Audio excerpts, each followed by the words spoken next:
राधे राधे। जय श्री कृष्णा। परमा एकादशी व्रत कथा। परमा एकादशी का महत्व।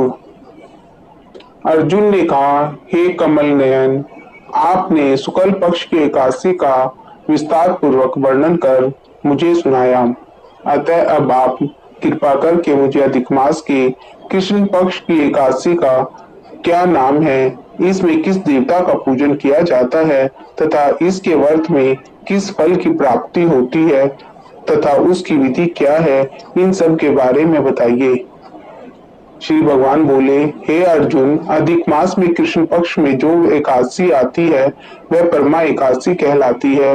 वैसे तो प्रत्येक वर्ष 24 एकादशियां होती हैं।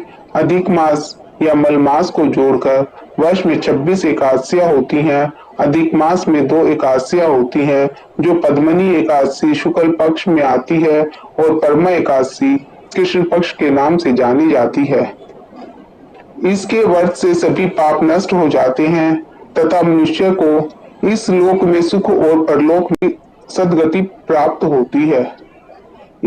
इसका व्रत विधि के अनुसार करना चाहिए और भगवान विष्णु का धूप दीप नैवेद्य पुष्प आदि से पूजन करना चाहिए। इस एकादशी की पावन कथा को जो मैं ऋषियों के साथ कापिल्य नगरी में हुई थी वह मैं तुमसे कहता हूँ, ध्यान पूर्वक श्रवण करो। परमा एकादशी व्रत कथा। कापिल्य नगरी में सुमेधा नाम का एक अत्यंत धर्मात्मा ब्राह्मण रहता था। उसकी स्त्री अत्यंत पवित्र तथा पतिव्रता थी। किसी पूर्व पाप के कारण वह दंपति अत्यंत दरिद्रता का जीवन व्यतीत कर रहे थे। ब्राह्मण को भिक्षा मांगने पर भी भिक्षा नहीं मिलती थी। उस ब्राह्मण की पत्नी वस्त्रों से रहित होते हुए भी अपने पति की सेवा करती थी तथा अतिथि को अन्न देकर स्वयं भूखी रह जाती थी और पति से कभी किसी वस्तु की मांग नहीं करती थी। दोनों पति पत्नी घोर निर्धनता का जीवन व्यतीत कर रहे थे। एक दिन ब्राह्मण अपनी स्त्री से बोला, हे प्रिय, जब मैं धनवानों से धन की याचना करता हूँ तो वह मुझे मना कर देते हैं। गृहस्थी धन के बिना नहीं चलती, इसलिए यदि तुम्हारी सहमति हो तो मैं परदेश जाकर कुछ काम करूं, क्योंकि विद्वानों ने कर्म की प्रशंसा की है। ब्राह्मण की पत्नी ने विनीत भाव से कहा, हे स्वामी, मैं आपकी दासी हूँ। पति अच्छा और बुरा जो कुछ भी कहे पत्नी को वही करना चाहिए। मनुष्य को पूर्व जन्म में किए कर्मों का फल मिलता है। सुमेरु पर्वत पर रहते हुए भी मनुष्य को बिना भाग्य के स्वर्ण नहीं मिलता। पूर्व जन्म में जो मनुष्य विद्या और भूमि दान करते हैं उन्हें अगले जन्म में विद्या और भूमि की प्राप्ति होती है। ईश्वर ने भाग्य में जो कुछ लिखा है उसे टाला नहीं जा सकता। यदि कोई मनुष्य दान नहीं करता तो प्रभु उसे केवल अन्न ही देते हैं। इसीलिए आपको इसी स्थान पर रहना चाहिए, क्योंकि मैं आपका विछोह नहीं सह सकती। पति के बिना स्त्री कुछ भी नहीं है, उसकी निंदा होती है। इसीलिए हे स्वामी, कृपा कर आप कहीं ना जाएं। जो भाग्य में होगा वह यहीं प्राप्त हो जाएगा। स्त्री की सलाह मानकर ब्राह्मण प्रदेश नहीं गया। इसी प्रकार समय बीतता रहा। एक बार कौटिल्य ऋषि वहां आए। ऋषि को देखकर ब्राह्मण सुमेधा और उसकी स्त्री ने उन्हें प्रणाम किया और बोले, आज हम धन्य हुए। आपके दर्शन से आज हमारा जीवन सफल हुआ। ऋषि को उन्होंने आसन और भोजन दिया। भोजन देने के बाद पतिव्रता ब्राह्मणी ने कहा, हे ऋषिवर, कृपा कर आप मुझे दरिद्रता का नाश करने की विधि बताइए।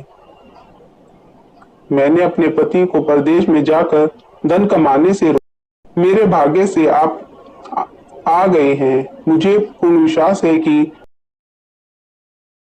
अब मेरी दरिद्रता शीघ्र ही नष्ट हो जाएगी। अतः आप हमारी दरिद्रता नष्ट करने के लिए कोई उपाय बताइए। ब्राह्मणी की बात सुनकर कौटिल्य ऋषि बोले, हे ब्राह्मणी, मल मास की कृष्ण पक्ष की परमा एकादशी के व्रत से सभी पाप दुख और दरिद्रता नष्ट हो जाते हैं। जो मनुष्य इस व्रत को करता है वह धनवान हो जाता है। इस व्रत में नृत्य, गान आदि सहित रात्रि जागरण करना चाहिए। यह एकादशी धन वैभव देती है तथा पापों का नाश कर उत्तम गति भी प्रदान करने वाली होती। धनाधिपति कुबेर ने भी इस एकादशी व्रत का पालन किया था, जिससे प्रसन्न होकर भगवान भोलेनाथ ने उन्हें धन अध्यक्ष का पद प्रदान किया। इसी व्रत के प्रभाव से सत्यवादी राजा हरिश्चंद्र को पुत्र और स्त्री और राज्य की प्राप्ति हुई थी। तदुपरांत कौटिन्य ऋषि ने एकादशी के व्रत का समस्त विधान कह सुनाया। ऋषि ने कहा, हे ब्राह्मणी, पंचरात्रि व्रत इससे भी ज्यादा उत्तम है।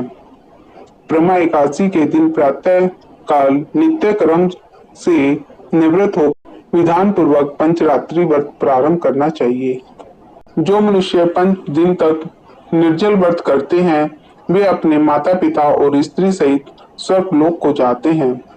जो मनुष्य 5 दिन तक संध्या को भोजन करते हैं वे स्वर्ग को जाते हैं। जो मनुष्य स्नान करके 5 दिन तक ब्राह्मण को भोजन कराते हैं वे समस्त संसार को भोजन कराने का फल पाते हैं। जो मनुष्य इस व्रत में अश्व दान करते हैं उन्हें तीनों लोकों को दान करने का फल मिलता है। जो मनुष्य उत्तम ब्राह्मण को तिल दान करते हैं वे तिल की संख्या के बराबर वर्षों तक विष्णु लोक में वास करते हैं। जो मनुष्य घी का पात्र दान करते हैं वह सूर्यलोक को जाते हैं। जो मनुष्य 5 दिन तक ब्रह्मचर्य पूर्वक रहते हैं वे देवगणों के साथ स्वर्ग को जाते हैं। हे ब्राह्मणी, तुम अपने पति के साथ इसी व्रत को धारण कर, इससे तुम्हें अवश्य ही सिद्धि और अंत में स्वर्ग की प्राप्ति होगी। कौटिन्य ऋषि के वचन अनुसार ब्राह्मण और उसकी स्त्री ने परमा एकादशी का 5 दिन तक व्रत किया। व्रत पूर्ण होने पर ब्राह्मण की स्त्री ने एक राजकुमार को अपने यहाँ आते देखा। राजकुमार ने ब्रह्मा जी की प्रेरणा से एक उत्तम घर, जो कि सब वस्तुओं से परिपूर्ण था, उन्हें रहने के लिए दिया। तदुपरांत राजकुमार ने आजीविका के लिए एक गांव दिया। इस प्रकार ब्राह्मण और उसकी स्त्री की गरीबी दूर हो गई और पृथ्वी पर काफी वर्षों तक सुख भोगने के पश्चात वे पति पत्नी श्री विष्णु के उत्तम लोक को प्रस्थान कर गए। बोलो विष्णु भगवान की जय। श्रीमन नारायण नारायण नारायण, भजमन नारायण नारायण नारायण।